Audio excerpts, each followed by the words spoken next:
Timnas Indonesia terlalu mewah untuk skuad tim ASEAN.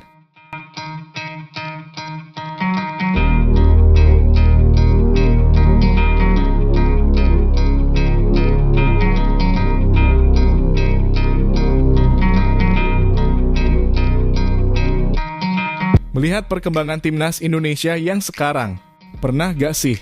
Kalau kita mikir Timnas Indonesia itu ibaratnya kayak MU-nya Indonesia yang dikit-dikit disorot media, nggak cuman media lokal, melainkan sampai media-media besar internasional. Ikut memberitakan soal segala hal yang terjadi dengan Timnas Indonesia. Jelas kalau kita boleh ngaca, kita nih siapa sih juara AFF nggak pernah, juara Asia nggak pernah. Lolos Piala Dunia atas nama Indonesia pun juga belum pernah, tapi kok sorotannya gila-gilaan banget. Tentu saja progres perkembangan profil ketua umum federasi sampai komposisi pemain yang mayoritas main di Liga Eropa membuat segala hal yang terjadi seolah wajah saja terjadi. Apalagi sekarang ini kan Timnas Indonesia untuk lolos ke Piala Dunia sangatlah besar. Ya, melihat segala realita yang ada, maka adalah hal yang wajar jika aliansi Tim Teng merasa heran. Kok bisa tim ASEAN punya skuad semewah ini? Karena kabarnya dua nama lagi yakni Ole dan Jero akan segera dipercepat prosesnya. Ditambah setelah memecat STY, penggantinya pun berstatus sebagai legenda timnas Belanda plus Dirte Agnya sekelas Louis van Gaal. Intinya dari sisi value timnas Indonesia benar-benar layak disejajarkan oleh tim-tim kuat Asia dan yang bikin Tim Teng heran, kok bisa PSSI punya duit sebanyak itu? Sekarang ini kita harus benar-benar bisa move on dan menerima realita yang ada. Karena pada dasarnya pergantian pelatih adalah hal yang normal di sepak bola. Dan bagi fans Timnas Indonesia mungkin pernah berpikir serta berkeinginan melihat Timnas Indonesia benar-benar bisa full squad. Karena kita tahu pasti ada aja masalah entah itu cedera atau apapun yang membuat tim ini enggak bisa tampil komplit. Karena jika kita bisa tampil dengan kedalaman skuad terbaik, Mimin percaya presentasi kemenangan tim ini pastinya jauh lebih meningkat. Dan harapan untuk bisa menang lawan Australia, Bahrain, serta Cina dirasa bukan lagi hal yang mustahil untuk dibahas.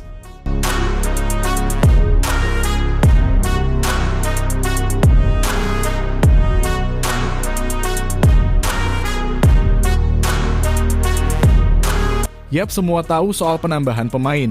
Pak Erik menjelaskan kalau Ole Romani dan Jero Reduworld akan jadi dua nama prioritas yang prosesnya akan segera satset diurus demi kepentingan timnas senior. Tentu saja, masuknya mereka berdua pasti akan membuat kedalaman skuad tim ini makin melimpah. Karena semua tahu untuk pos gelandang bertahan dan striker kita memang sangat butuh. Jero dengan pengalaman yang ia punya diharapkan bisa jadi tandem sempurna bagi Tom Haye. Bila main 4-3-3 maka Ivar Jenner kemungkinan juga akan ditempatkan di sana membentuk trio lini tengah yang kuat. Jero bertugas memfilter serangan, Tom sebagai pusat kreativitas, dan Ivar sebagai gelandang box-to-box yang stylish. Untuk Ole, ia yang bisa main sebagai winger maupun nomor 9 akan memiliki tugas penting yakni mencetak gol. Kombinasinya dengan pemain eksplosif macam Ragnar dan Eliano dinilai adalah sesuatu yang pas. Sebab suka tak suka Rafael terlepas dari kemampuannya soal membuka ruang dan menarik lawan, ia masih butuh banyak hal buat berkembang.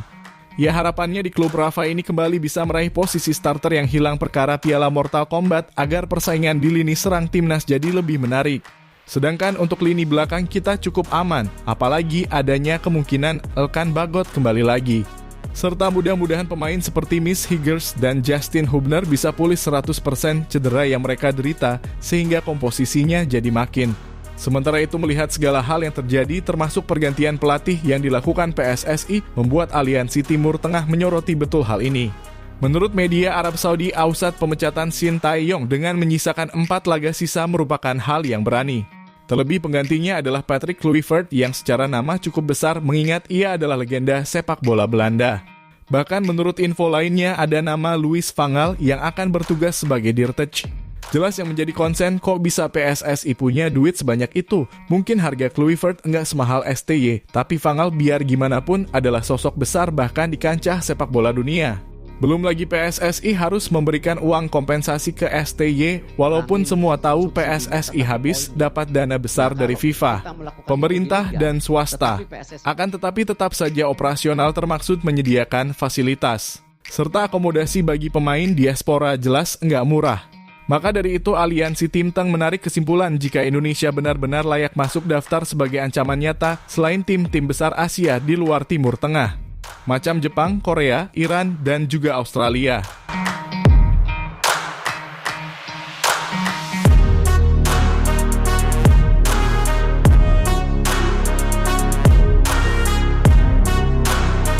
Lebih lanjut melihat realita yang ada, maka hal yang wajar juga kalau tim-tim di kawasan ASEAN tambah agak gimana gitu sama Indonesia.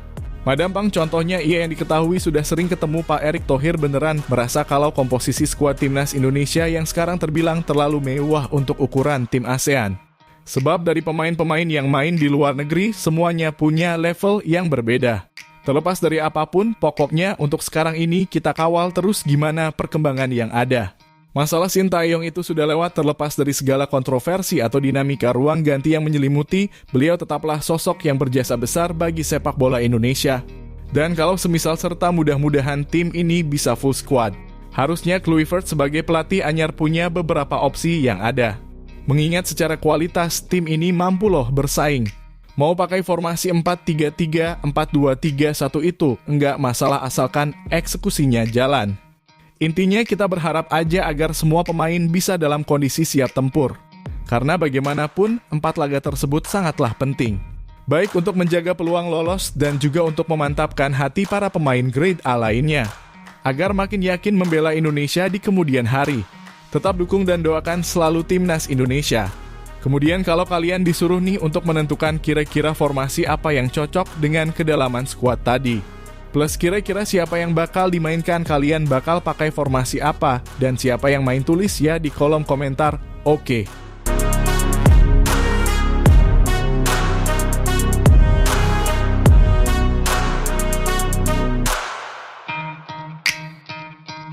Nah, setelah Sobat Top 11 mengetahui itu semua, bagaimana tanggapan Sobat mengenai timnas Indonesia dalam pembahasan kali ini? Silakan tulis pendapatnya dan komentarnya masing-masing di kolom komentar.